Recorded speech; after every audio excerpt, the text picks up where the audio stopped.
भारत एक ऐसा देश जिसकी पॉपुलेशन करीब 140 करोड़ लोगों की है और इन्हीं में से 151 मिलियन लोग ऐसे हैं जो खेती करते हैं।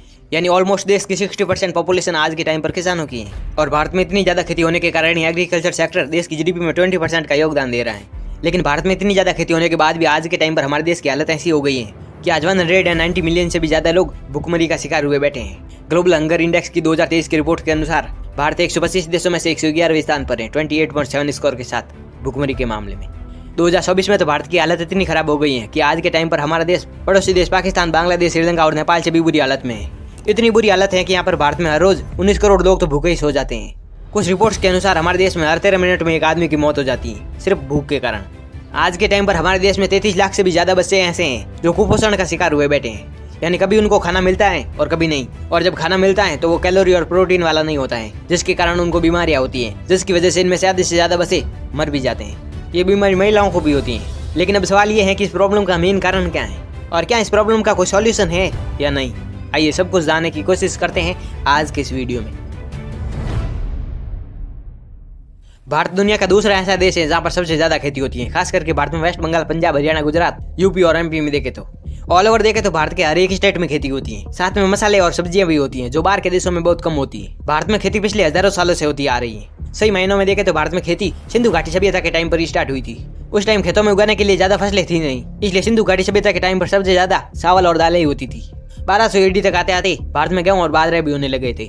इसके थोड़े टाइम बाद भारत में मुगल आए। मुगलों के टाइम पर भारत में कपास और मक्का की भी खेती होने लगी थी। आपको बता दूं कि मुगलों के टाइम पर भारत में सबसे ज्यादा खेती होने लगी थी, क्योंकि जो मुगल थे वे किसानों से ज्यादा काम करवाते थे। मुगलों के बाद भारत में ब्रिटिश राज आया। अंग्रेजों के टाइम पर भी भारत में बहुत ज्यादा खेती होने लगी थी, क्योंकि जो पहले बरसात के पानी से खेती करते थे वे अब अंग्रेजों के कहने पर नहर और नदियों के पानी से खेती करने लगे। अंग्रेजों के जाने के बाद हमारा देश आजाद हो गया। अंग्रेजों के जाने के बाद हमारे देश की हालत बहुत खराब हो गई थी, क्योंकि अब हमारे पास कुछ नहीं था। जो कुछ भी था वे अंग्रेज अपने साथ ले गए, जो जरूरी सामान था। अंग्रेजों के जाने के बाद भारत को ये बात पता चल गई थी कि अगर हमने खेती पर ज्यादा जोर नहीं दिया तो भारत कभी गरीबी से बाहर नहीं निकल पाएगा। क्योंकि आपने देखा होगा कि जिस देश में खेती बहुत कम होती है उस देश की हालत कैसी है। हाँ, ये बात अलग है कि सिंगापुर में बिल्कुल भी खेती नहीं होती है, फिर भी वो अमीर देश है। सिंगापुर इतना अमीर क्यों है, इसकी बात हमने इस वीडियो में की थी। टाइम बीतता गया और भारत के लोग ज्यादा से ज्यादा खेती करने लगे। धीरे धीरे भारत में हरित क्रांति, पीली क्रांति और नीली क्रांति आई। इन क्रांतियों के साथ भारत के किसान केमिकल फर्टिलाइजर्स का भी यूज करने लगे, जिसके बाद फसलों में बहुत ज्यादा पैदावार होने लगी। जब खेतों में ज्यादा पैदावार होने लगी तो किसान खेतों में ज्यादा से ज्यादा केमिकल फर्टिलाइजर्स का यूज करने लगे। धीरे धीरे भारत में खेती होती गई और आज के टाइम पर भारत के हर एक स्टेट में खेती होती है। इतनी ज्यादा कि भारत का 60% एरिया सिर्फ खेती के लिए यूज किया जाता है और इसी वजह से ये सेक्टर भारत की जीडीपी में 20% का योगदान दे रहा है। भारत के टॉप स्टेट की बात करें जहाँ पर सबसे ज्यादा खेती होती है तो उत्तर प्रदेश के लोग बहुत ज्यादा खेती कर रहे हैं। इसी वजह से 2022 में उत्तर प्रदेश ने करीब 3 ट्रिलियन रुपयों का प्रोडक्शन किया था। इसके बाद वेस्ट बंगाल ने 2022 में 52.1 मिलियन किलो चाय का प्रोडक्शन किया था। इसके बाद हरियाणा में 2022 में फसलों का टोटल प्रोडक्शन करीब 10 मिलियन टन रहा। इन सब के साथ भारत में और भी स्टेट है जहाँ पर बहुत ज्यादा खेती हो रही है, जैसे असम, मध्य प्रदेश, आंध्र प्रदेश, ओडिशा, गुजरात और पंजाब।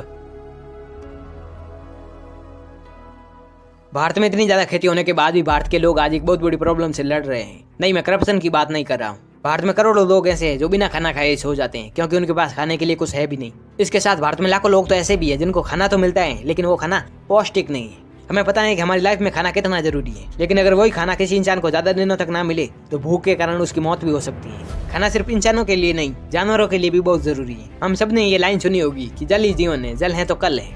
हाँ, काफी हद तक तो ये बात सही है, लेकिन जितना जरूरी हमारी लाइफ में पानी का होना है उतना ही जरूरी खाना और हवा का भी है। अगर इन तीनों में से हमारी लाइफ में किसी एक की भी कमी हो जाए तो हमारे ज्यादा दिनों तक जिंदा रहना इम्पॉसिबल है। हमारे देश में हवा और पानी तो बहुत है, लेकिन खाना करोड़ों लोगों के पास नहीं। आपने कभी ये शब्द सुना होगा, कुपोषित या कुपोषण। ये एक बीमारी है। ये बीमारी तब होती है जब इंसान को ज्यादा टाइम तक खाना नहीं मिलता है। जब किसी को खाना नहीं मिलता है तो उसकी मेंटल और फिजिकल हेल्थ को न्यूट्रिशन नहीं मिलता है, जो हमारे लिए बहुत जरूरी है। न्यूट्रिशन के कारण ये बीमारी होती है, यानी कुपोषण। संयुक्त राष्ट्र की फूड एंड एग्रीकल्चर ऑर्गेनाइजेशन की 2022 की रिपोर्ट्स के अनुसार भारत में 224 मिलियन लोग तो ऐसे हैं जो कुपोषण की बीमारी से लड़ रहे हैं। यानी देश की 16% पॉपुलेशन को सही तरीके से खाना ही नहीं मिल पा रहा है। भारत में 53% फीमेल तो ऐसी है जो इस बीमारी के कारण अपने बच्चों को जन्म ही नहीं दे पा रही है, और अगर कोई बच्चा हो भी जाता है तो वो जन्म से ही बीमार पड़ जाता है। इसके साथ भारत के 30% बसें तो ऐसे हैं जो आज भी इस बीमारी का शिकार हुए बैठे हैं। ये बीमारी भूख के कारण होती है और ये महिलाओं और बसों में बहुत ज़्यादा होती है। बसों में ये प्रोटीन और कैलोरी की कमी के कारण होती है। ये तो हम भारत के बच्चों और महिलाओं की बात करें। अगर हम भारत के सभी लोगों की बात करें तो भारत में करीब 194 मिलियन लोग ऐसे हैं जो आज भी इस बीमारी से लड़ रहे हैं। अगर हम भारत के उड़ीसा और बिहार की बात करें तो यहाँ पर तो एक टाइम ऐसा था जहाँ पर लोगों को पेड़ों की पत्तियां, जड़ें और बीज खाकर अपना गुजारा करना पड़ रहा था। उस टाइम वहाँ पर ये बातें बहुत नॉर्मल थी कि कोई भूख से मर गया, किसी ने बसों को बेच दिया या कोई ये जगह छोड़कर चला गया। वहाँ के लोग ऐसा इसलिए कर रहे थे क्योंकि उनको सिर्फ खुद को जिंदा रखना था, फिर चाहे उसकी कीमत कुछ भी हो। आज के टाइम पर भारत में जो बच्चों की मौत हो रही है उनमें से 65% बच्चे तो ऐसे हैं जिनकी मौत का कारण कुपोषण है। अब आप ये सोच रहे होंगे कि अगर भारत में करोड़ों लोग भूखे सो रहे हैं, लाखों लोगों की भूख के कारण मौत हो जाती है और महिलाओं और बच्चों में ये बीमारियां फैल रही हैं, तो आखिर क्या वजह है कि भारत में इतनी भूखमरी है? आखिर इस प्रॉब्लम के मेन कारण क्या है?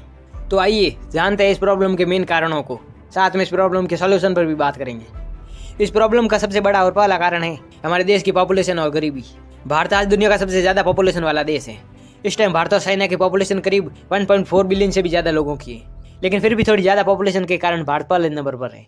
चाइना को तो पता है कि ज्यादा पॉपुलेशन देश के लिए खतरा है, यानी ज्यादा पॉपुलेशन के कारण मुश्किलें ज्यादा बढ़ेगी, इसीलिए चाइना अपनी पॉपुलेशन को कम कर रहा है। आगे आने वाले कुछ सालों में चाइना अपनी पॉपुलेशन पर कंट्रोल पा लेगा, लेकिन हम भारत के लोग इस प्रॉब्लम से बिल्कुल अनजान है। अब आप ये कहोगे कि लोग ज्यादा जी रहे हैं, ये तो अच्छी बात है। तो आपको बता दूं कि ये भी हमारी एक बहुत बड़ी प्रॉब्लम है, वो आपको थोड़ी देर में पता चल जाएगा। भूख के पीछे सबसे बड़ा कारण पॉपुलेशन का है। जहाँ ज्यादा पॉपुलेशन होगी वहाँ के लोग अपने लिए ज्यादा काम ढूंढेंगे। अब ज्यादा पॉपुलेशन होगी तो उनको काम मिलेगा नहीं, और जब काम नहीं मिलेगा तो वो बेरोजगार हो जाएंगे, और बेरोजगारी के बाद वे धीरे धीरे गरीबी की लिस्ट में आ जाएंगे, और गरीबी के बाद इनमें से कुछ लोग उन करोड़ों लोगों में ऐड हो जाएंगे जिनको आज के टाइम पर एक वक्त का खाना भी बहुत मुश्किल से मिल पा रहा है। ज्यादा पॉपुलेशन से नुकसान तो बहुत है, जिनमें से कुछ ये है कि ज्यादा पॉपुलेशन के कारण लोग उस जमीन पर कब्जा कर लेते हैं जो प्रकृति के लिए जरूरी होती है। ज्यादा पॉपुलेशन के कारण लोग यूज करते हैं, जिससे कई बीमारियां भी फैलती हैं और प्रकृति को भी नुकसान होता है। और ज्यादा पॉपुलेशन के कारण लोगों में भेदभाव भी ज्यादा होता है। कोई कहता है कि तू उस जाति का है और तू उस धर्म का है, जिसके बाद बहुत सी लड़ाइयां भी होती हैं। इन सब के साथ जो पॉपुलेशन का सबसे बड़ा नुकसान है वो है गरीबी। आज के टाइम पर भारत में 27 करोड़ से भी ज्यादा लोग गरीब हैं। गरीबी के कारण लोगों को सही से खाना नहीं मिल पाता है, जिसके कारण वे अनहेल्दी खाना खाते हैं और बाद में उनको बीमारियां हो जाती है और बाद में मौत। पॉपुलेशन और गरीबी के बाद जो भूखमरी का दूसरा सबसे बड़ा कारण है वो है खेती। अब आप ये सोच रहे होंगे कि भूखमरी का कारण खेती कैसे हो सकती है? खेती से तो लोगों को खाना मिलता है। तो आपको बता दूं कि हाँ, भले ही हमें खेती से खाना मिलता हो, लेकिन भारत में जो भूखमरी है उसके पीछे खेती का भी हाथ है। पहले के टाइम पर क्या होता था कि लोग खेती करने के लिए बरसात के मौसम का इंतजार करते थे। बाद में धीरे धीरे किसान खेती करने के लिए नहर और नदियों का पानी यूज करने लगे। बाद में लोगों ने जमीन से पानी निकालना शुरू किया और खेती करने लगे। जैसे जैसे ये प्रोसेस होता गया और साल बीतते गए, वैसे वैसे भारत में खेती ज्यादा होने लगी। भारत में हर साल खेती के ऊपर हमारी सरकार 1.5 लाख करोड़ रुपए खर्च करती है, लेकिन इतने पैसे खर्च करने के बाद भी हमारे देश को उतना फायदा नहीं हो पाता है जितना होना चाहिए। 2021 में हमारे देश में ज्यादा गर्मी के कारण फसलें बहुत खराब हुई, जिसके कारण देश को $159 बिलियन का नुकसान हुआ। 2016 से 2021 के बीच में भारत में 36 मिलियन हेक्टेयर से भी ज्यादा जो फसलें उगाई गई थी वो सब खराब हो गई थी। बताया जाता है कि भारत में हर साल 74 मिलियन टन से भी ज्यादा अनाज खराब होता है। मैं ऐसा नहीं कह रहा हूँ कि सरकार को खेती के ऊपर बिल्कुल भी पैसा खर्च नहीं करना चाहिए या किसानों को खेती नहीं करनी चाहिए। मेरा कहने का मतलब सिर्फ इतना है कि इस प्रॉब्लम को सुधारा जाना चाहिए। इस प्रॉब्लम को सुधारने के लिए किसानों को मौसम की पूरी जानकारी रखनी चाहिए और किसानों को खेती में ज्यादा पानी बर्बाद नहीं करना चाहिए, क्योंकि खेती के लिए वैसे भी पानी बहुत कम बचा हुआ है। और तीसरा ये है कि किसानों को इन्वायरमेंट का थोड़ा ध्यान रखना चाहिए, और साथ में किसानों को केमिकल फर्टिलाइजर्स का यूज नहीं करना चाहिए, क्योंकि इससे फसल वाली जमीन भी खराब होती है और एक टाइम के बाद वहाँ पर फसल उगना भी बंद हो जाती है। हो सके तो खेती में वो पुराना तरीका यूज करना चाहिए जो आज से 20 साल पहले लोग यूज कर रहे थे। इससे खर्चा भी कम होगा और फसल को नुकसान भी नहीं होगा। बताया जाता है कि जो किसानों से अनाज लेकर गोदामों में रखते हैं, वो गोदामों वाला अनाज हर साल 1200 टन से भी ज्यादा खराब होता है। जरा आप सोच कर देखो कि भारत में आधा अनाज तो खेतों में खराब हो जाता है ज्यादा गर्मी और बरसात के कारण, और लास्ट में जो अनाज बचता है उसका 40% गोदामों में खराब हो जाता है। भारत में सिर्फ अनाज ही नहीं, सब्जियां भी बहुत ज्यादा खराब होती हैं। बताया जाता है कि भारत में हर साल 13,500 करोड़ रुपए के फल और सब्जियां खराब हो जाती हैं। ऐसा इसलिए क्योंकि भारत में ऐसी बहुत सी जगह हैं जहाँ पर कोल्ड स्टोरेज की कमी है, जिसके कारण फल और सब्जियां खराब हो जाती हैं। मेरी राय तो ये है कि जहाँ पर ये सब्जियां और फल ज्यादा खराब हो रहे हैं, उनको ये सब खराब होने से पहले ही सस्ते दामों में बेच दें या फिर किसी जरूरतमंद की हेल्प कर दें, तो धीरे धीरे ये भारत की प्रॉब्लम सॉल्व हो सकती है। भारत में भूखमरी का तीसरा सबसे बड़ा कारण है हमारी सरकार। हमारी गवर्नमेंट की पहली गलती ये है कि गवर्नमेंट ऐसी प्रॉब्लम पर बात ही नहीं कर रही है जिन पर बात करना बहुत जरूरी है। कुछ रिपोर्ट से पता चलता है कि भारत में हर 13 मिनट में एक आदमी की मौत हो जाती है, वो भी भूख के कारण। लेकिन इस मामले के बारे में हमारी सरकार ने अभी तक कुछ नहीं कहा है। यहाँ तक हमारी सरकार ने ये रिपोर्ट देने से भी मना कर दिया कि देश में कितने लोग भूख के कारण मर रहे हैं। सुप्रीम कोर्ट ने तो ऑर्डर भी दिया था कि भारत के हर एक स्टेट की लिस्ट बनाओ और पता करो कि कितने लोगों की मौत भूख के कारण हो रही है। लेकिन अफसोस, सरकार की तरफ से अभी तक ऐसी कोई रिपोर्ट पब्लिश नहीं हुई है। सरकार की दूसरी गलती ये है कि सरकार को ऐसे नियम बनाने चाहिए जिससे पॉपुलेशन कम हो, क्योंकि पॉपुलेशन कम होगी तो काम की डिमांड होगी, और काम मिलने के बाद लोग उतने गरीब नहीं रहेंगे जितने आज के टाइम पर है।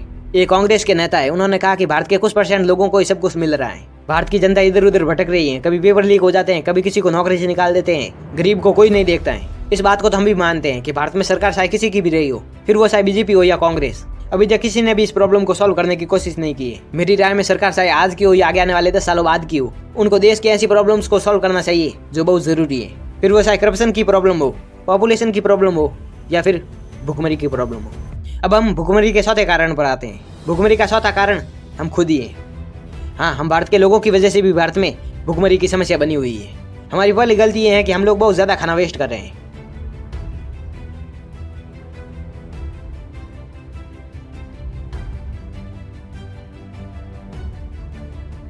भारत में जब एक शादी होती है तो उस एक शादी में करीब 30 किलो से 800 किलो तक खाना वेस्ट होता है। यानी हम जितना खाना वेस्ट करते हैं शादियों में, उतने खाने से 1000 लोगों का पेट भर सकता है। जरा आप सोच कर देखो, देश में कितनी शादियां होती है और उन शादियों में जो खाना बच जाता है उसका कितना अच्छा यूज हो सकता है। और ये सिर्फ शादियों में ही नहीं होता है, ऐसा हमारे आसपास के होटल्स और रेस्टोरेंट्स में भी होता है। हर साल जो हमारे फेस्टिवल होते हैं और हम अलग अलग तरह की पार्टियां करते हैं, उनसे भी बहुत खाना बर्बाद होता है।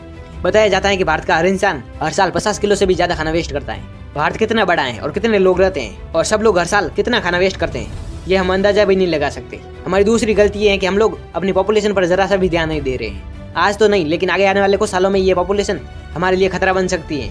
अब हमने ये तो जान लिया है कि भारत में जो भुखमरी की प्रॉब्लम है उसके मेन कारण क्या थे, लेकिन अभी हम इस प्रॉब्लम के सॉल्यूशन की बात करेंगे। इस प्रॉब्लम का पहला सॉल्यूशन यही है कि हमें अपनी पॉपुलेशन पर कंट्रोल पाना होगा।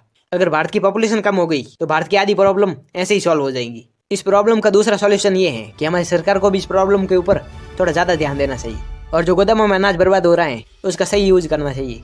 इस प्रॉब्लम का तीसरा सॉल्यूशन ये है कि जो हमारे आसपास के होटल वाले हैं, रेस्टोरेंट वाले हैं और सब्जियां वाले हैं, उनको अपने आसपास के भूखे लोगों की हेल्प करनी चाहिए, क्योंकि उनके पास जो खाना बचा हुआ है और जो सब्जियां बची हुई हैं बाद में तो वो वैसे भी खराब होगी, तो उनको वो सब खराब होने से पहले ही जरूरतमंदों की हेल्प कर देनी चाहिए। इस प्रॉब्लम का लास्ट सॉल्यूशन यही है कि हमें भी थोड़ा ध्यान देना चाहिए कि हम खाना वेस्ट ना करें।